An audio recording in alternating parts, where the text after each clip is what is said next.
တခါတလေလူတွေနဲ့ရန်ဝေးတဲ့နေရာမှာအရာအလုံးကိုထားခဲ့ပြီးခဏလောက်ပျောက်ကွယ်သွားခြင်းဖူးလားကျွန်တော်တို့နေထိုင်တဲ့ကဘာကြီးကတစ်နေ့ထက်တစ်နေ့ပိုပြီးစူညံလွန်းလာတဲ့အခါကျွန်တော်တို့ရဲ့စိတ်ဝိညာဉ်ကတိတ်ဆိတ်မှုကိုတောင်းတတတ်ကြပါတယ်ဒီနေ့မှာတော့မြေပုံပေါ်မှာတောင်ရှာဖို့ခက်ခဲပြီးပြင်ပလောကနဲ့နှစ်ပေါင်းများစွာဝေးကွာနေတဲ့အထီးကျန်ဆုံးကျွန်းသုံးကျွန်းစီကိုခေါ်သွားခြင်းပါတယ်ဥရောပတိုက်အစွန်အဖျား Viking တွေရဲ့မြေကနေစပြီးတခြားဂျိုးတစ်ခုကိုရောက်သွားသလားလို့အောက်မေ့ရလောက်တဲ့ Socotra ကျွန်းနောက်ပြီးဘဒူးမှလွတ်အောင်မပြေးနိုင်တဲ့တဘာဝအကျဉ်းထောင်လို့တင်စားရတဲ့ Saint Helena အထိသူတို့စီမှာလူတွေဘလို့နေထိုင်နေကြသလဲအတူတူကြည့်လိုက်ကြရအောင်ပထမဆုံးကျွန်းကတော့အတ္တလန်တိတ်သမုဒ္ဒရာမြောက်ပိုင်းမှာရှိတဲ့ Faro ကျွန်းစုပါဒီကျွန်းဟာ Viking တွေရဲ့အဆက်အနွယ်တွေနေထိုင်တဲ့နေရာဖြစ်ပြီးလူဦးရေထက်သိုးအကောင်ရေကပိုများပါတယ်ဒီကျွန်းမှာနေရတာဟာတဘာဝတရားရဲ့ရင်ခွင်ထဲမှာအိတ်ဆက်နေရတယ်လို့ပါပဲဒါပေမဲ့ဒါကိုခင်းနောက်ကျနေတယ်လို့တော့မထင်လိုက်ပါနဲ့ဒီကျွန်းသားတွေဟာသမုဒ္ဒရာမီတာ80ကျော်အနက်မှာကမ္ဘာပထမအဦးဆုံးပင်လယ်ရေအောက်အဝိုင်းပတ်ကိုတိစောက်ခဲ့တဲ့သူတွေပါကြောက်တောင်တွေကိုဖောက်ထားတဲ့ဥမင်လှိုင်ကောင်းပေါင်း25ခုရှိပြီးဒါဟာဥရောပမှာအကောင်းဆုံးလမ်းပန်းဆက်သွယ်ရေးကွန်ရက်တစ်ခုလို့တော့ပြောလို့ရပါတယ်ဒီမှာနေတဲ့သူတွေကကိုယ်ပိုင်ဘာသာစကားကိုယ်ပိုင်အလှန်နဲ့ယဉ်ကျေးမှုကိုအလေးထားကြသလိုအိမ်တကားကိုတော့ခတ်စရာမလိုတဲ့အထိလုံခြုံအေးချမ်းပါတယ်ကျွန်းတစ်ကျွန်းလုံးမှာမီးပွိုင်5ခုပဲရှိပါတယ်သူတို့အတွက်တော့အထီးကျန်ချင်းဆိုတာလွတ်လပ်ခြင်းပါပဲအလုပ်တွေရှုပ်ဖုန်းတန်တွေစူညံနေတဲ့ကြားထဲမှာနှစ်ပန်းလုံးနေရတဲ့တင်တာဆိုရင်ဒီကျွန်းပေါ်မှာအခြေချခြင်းစိတ်ပေါက်သွားမလားပါပဲဒါကနိဗ္ဗာန်ဘုံနဲ့တူနေလို့ပါ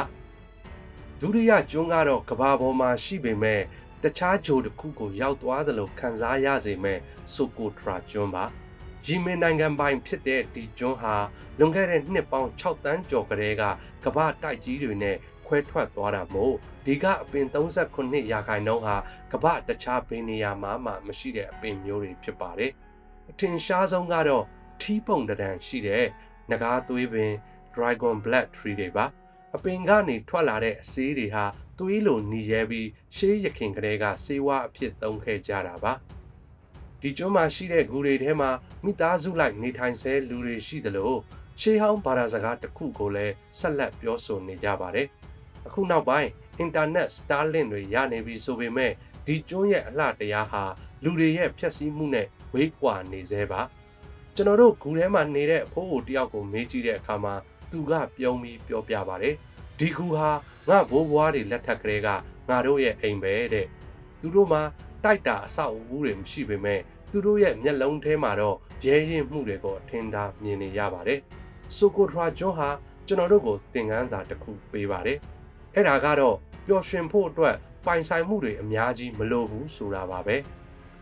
နောက်ဆုံးမှာတော့ကမ္ဘာအစွန်အဖျားလို့တင်စားရတဲ့စိန့်ဟယ်လီနာကျွန်းကိုရောက်ရှိလာပါပြီအာဖရိကနဲ့တောင်အမေရိကကြားကသမုဒ္ဒရာအလဲပဟိုမှာရှိတဲ့ဒီကျွန်းဟာလွန်ခဲ့တဲ့နှစ်ပေါင်း900လုံးသင်္ဘောနဲ့ပဲလာလို့ရခဲ့ပြီး2019ခုနှစ်ကျမှလေဆိပ်ဖွင့်နိုင်ခဲ့တာပါဒီကျွန်းဟာပြင်သစ်ဧကရာဇ်နပိုလီယန်ကိုဗြိတိရှတွေကနေနှင်တံပေးခဲ့တဲ့နေရာအဖြစ်နာမည်ကျော်ပါတယ်ဘေးပပတ်လဲမှာဘာနိုင်ငံမှမရှိတာကြောင့်လွတ်လန်းမရှိတဲ့တဘာဝအကျဉ်းထောင်ကြီးပေါ့ဒါပေမဲ့ဒီနေ့ခေတ်မှာတော့ဒီကျွန်းဟာကျဉ်းထောင်မဟုတ်တော့ပဲငြိမ်းချမ်းမှုရဲ့သင်္ကေတဖြစ်နေပါပြီ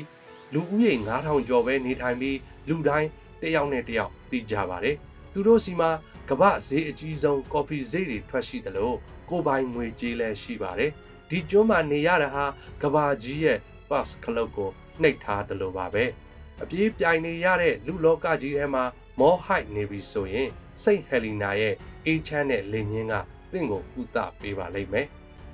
ဒီကျွန်းသုံးကျွန်းရဲ့အကြောင်းကိုကြည့်ရှုပြီးတဲ့နောက်သင်ရောဘယ်လိုခံစားရပါသလဲကျွန်တော်တို့တကယ်လိုအပ်နေတာတွေကအောင်မြင်မှုတွေလားဒါမှမဟုတ်အခုလိုအေးချမ်းတိတ်ဆိတ်မှုမျိုးလား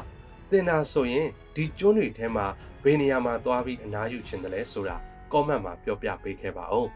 အခုလိုစိတ်ဝင်စားစရာကမ္ဘာနေရာအနှံ့ခရီးသွားဗီဒီယိုတွေနဲ့ခံစားမှုအသစ်တွေပေးမဲ့အကြောင်းအရာတွေကိုအမြဲကြည့်ချင်တယ်ဆိုရင်တော့ကျွန်တော်တို့ရဲ့ channel ကို subscribe လုပ်ထားဖို့မမေ့ပါနဲ့အောင်เนาะနောက်ထပ်ဗီဒီယိုတွေမှာပြန်တွေ့ကြပါမယ် အားလုံးပဲငြိမ်းချမ်းသာရတဲ့နေ့လေးဖြစ်ပါစေ။